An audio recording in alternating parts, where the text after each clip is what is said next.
The moment I stepped into the marble-floored auction hall, my cousin Amber's laugh sliced through the room like she'd been waiting for a target. Unfortunately, that target was me. "Wow," she said loudly, nudging her brother Kyle. "Did she really show up here? Does she know this isn't a dollar-saver event?" The people around her smirked, pretending not to stare. I felt the heat rise in my cheeks, but I kept walking, my boots clicking steadily on the polished stone as if I owned the place. They had no idea how different tonight was going to be. Amber leaned closer, just so I could hear her whisper, "Try not to touch anything expensive, Harper. We don't want you owing the building money." I didn't flinch. Instead, I offered her the softest smile, the kind people mistake for weakness, when really it's the final warning before everything flips. If only they knew what I knew. 3 months ago, none of this would have been possible. I was broke, sleeping on an air mattress, juggling 2 jobs, ignored by the people who were supposed to love me. But now? Now I had more resources than the entire front row combined, and none of them knew it. Not yet. I slid into my seat near the back, crossing my legs calmly. The smell of perfume, money, and overpriced sparkling water hung thick in the air. On stage, the auctioneer shuffled through papers while assistants displayed glossy catalogs of properties that most people would spend decades dreaming about.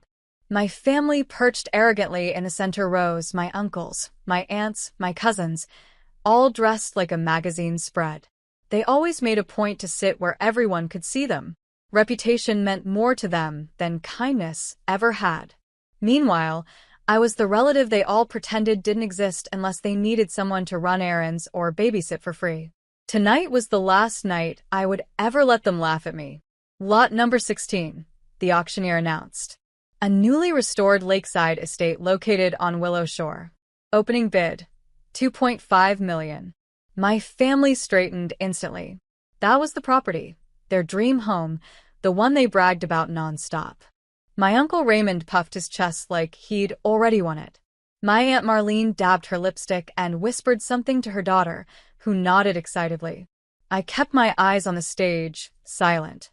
The bidding began aggressively. 2.6, 2.7, voices rising higher with every number. My family jumped in loudly, confidently, convinced they were unstoppable.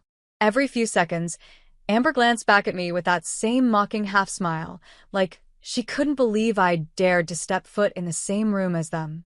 What she didn't know was that I had already studied every inch of that estate. I knew the renovation costs, the property taxes, the land survey, the water rights. I also knew it was undervalued by at least 40%. And I knew exactly what I came here to do. 3.1 million, Kyle shouted.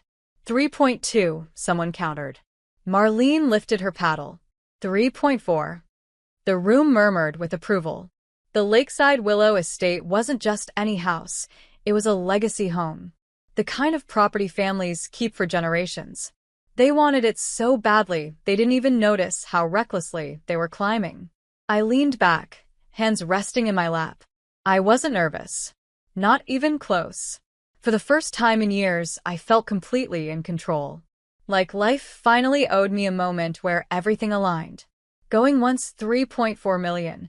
Amber smirked over her shoulder. "Don't worry, Harper. Maybe when they bulldoze the guest shed, you can afford the leftover lumber." My fingers brushed the paddle lying on my lap. I hadn't touched it yet. I wanted them to believe I never would. They underestimated me for so long. They couldn't imagine another reality. The auctioneer inhaled. "Going twice." I lifted my paddle. 4 million. The entire hall snapped to silence. Heads turned.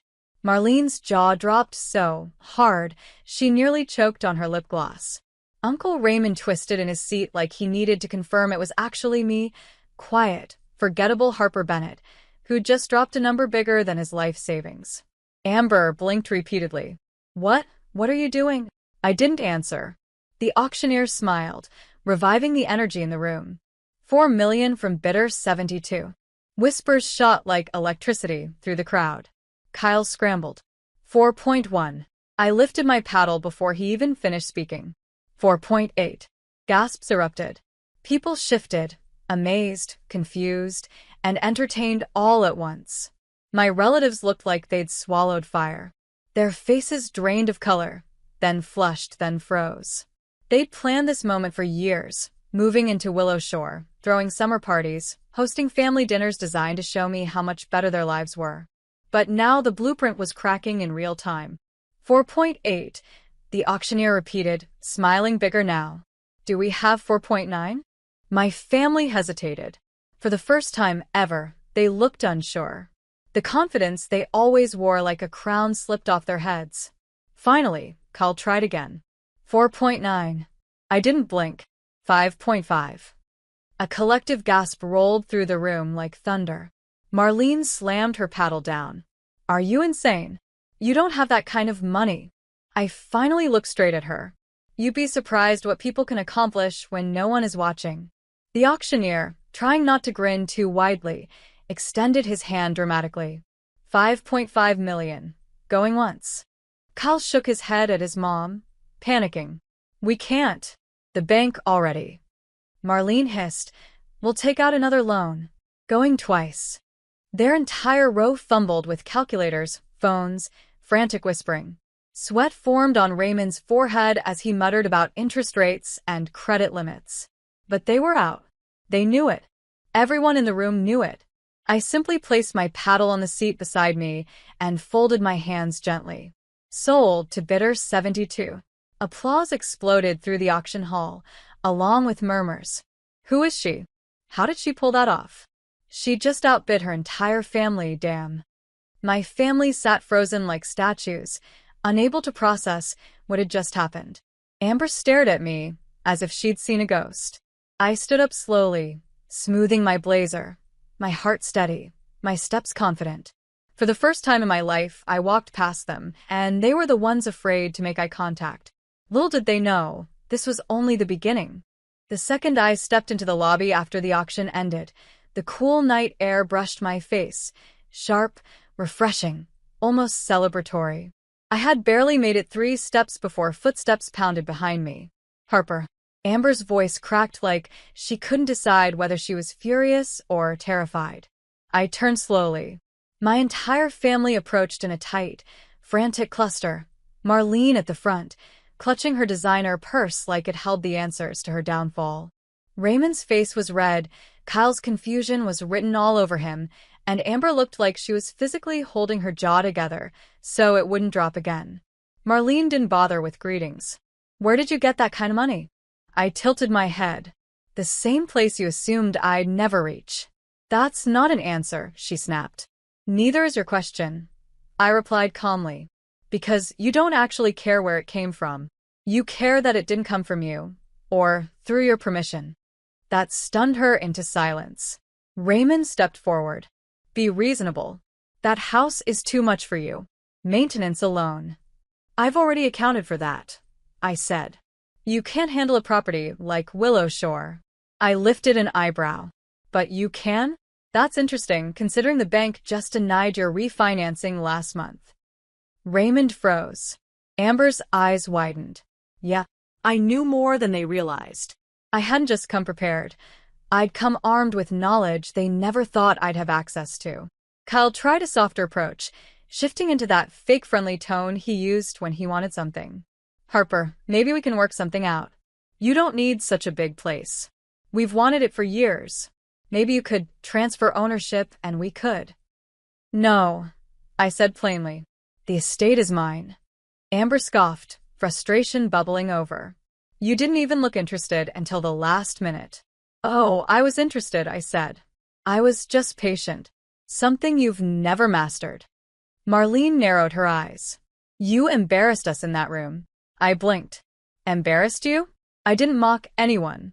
I didn't try to humiliate anyone. All I did was bid. You knew we wanted that estate, she insisted.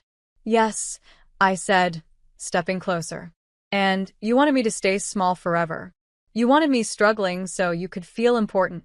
You never imagined I'd be in a position to make my own choices. That isn't my problem anymore. For once, my voice didn't shake. For once, they were the ones scrambling. Raymond dragged a palm across his forehead. Just tell us the truth. Did you find some rich guy? Did someone give you the money? Ah, There it was. The assumption they always defaulted to. Women can't earn big victories without someone handing it to them. I didn't give them the satisfaction of reacting. No one gave me anything, I said. I built it. Quietly. while you laughed at me. While you dismissed me. While you pretended my life didn't matter unless it made you feel superior. Marlene crossed her arms. You're being dramatic. Maybe, I said. But I'm also right. They stared at me like they were seeing me for the first time. And maybe they were. I stepped back, turned toward the exit, and pushed the glass door open. The night air rushed in again, cool and liberating. Harper. Amber called desperately. So, what? Are you just going to move into that place alone? Not alone, I said without turning. With peace. And then I walked out, letting the door close behind me. As I reached my car, my phone buzzed. A new email notification lit up my screen. Subject: Willow Shore Estate. Ownership documents prepared. Please schedule your walkthrough for tomorrow morning. A smile tugged at my lips. Tomorrow, I would step into the home they spent years bragging about. Tomorrow, the girl they underestimated would have her own keys. And tomorrow their shock would reach a whole new level. The next morning, sunlight spilled across the hood of my car as I drove toward Willow Shore. The closer I got, the quieter the world felt, like even the air knew today was different.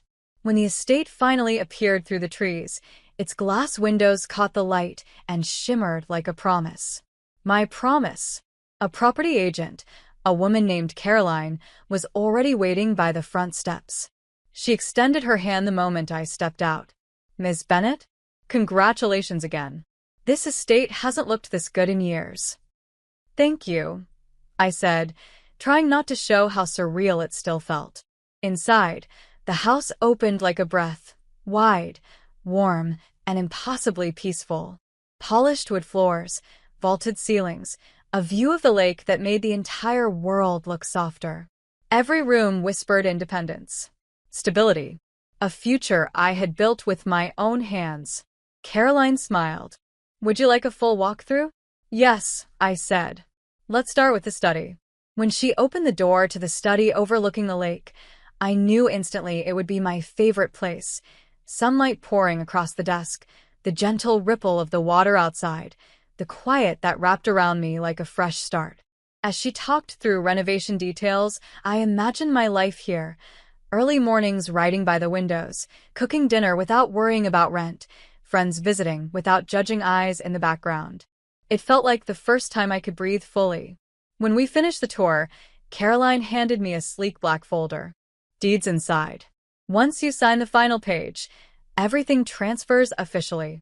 My hand barely trembled as I signed. It was done. Legally, fully, unquestionably mine. But peace never lasts long around my family.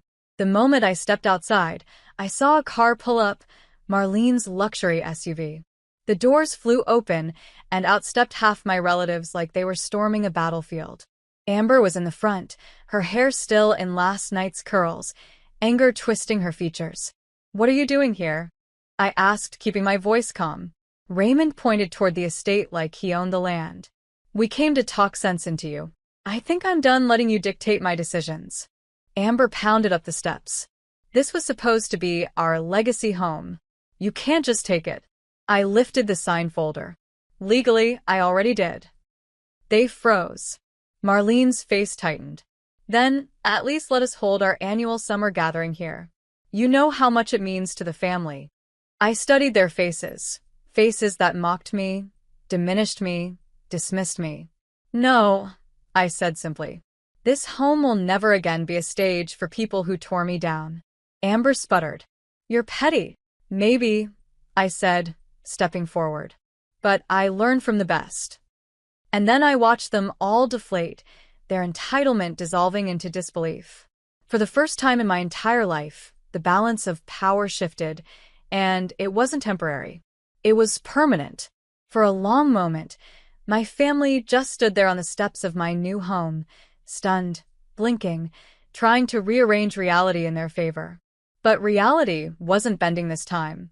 Not today. Not ever again. I stepped past them and walked toward the lake, letting the breeze cool my thoughts. The property stretched out around me, quiet, beautiful, mine. Behind me, I heard them whispering. "She can't keep this up," Raymond muttered. "She'll crack," Amber insisted. "She doesn't have what it takes to live like this," Marlene scoffed. Their voices no longer pierced. They just drifted into the air like background noise. When I turned back, I saw exactly what I expected, a family more concerned with appearances than relationships. They weren't devastated because they lost the house. They were devastated because I won it. I walked toward them slowly. "You all keep asking how I got the money," I said. "So, let me answer you once." Their heads lifted. "I built a small business 2 years ago. Something none of you cared to ask about. Something you mocked when you overheard me talking about starting it." Amber frowned. "That online thing? I thought that was a hobby." "It became more than that," I said. "Investors came in. Deals were made. That hobby now employs 12 people. And last quarter, it earned more than Uncle Raymond's law practice." Raymond's face dropped. I continued. "I didn't brag about it because I knew you'd try to tear it down before it grew. So I worked quietly, and I succeeded quietly. And now, I get to live loudly." Marlene crossed her arms, defensive. Fine. "So you got lucky."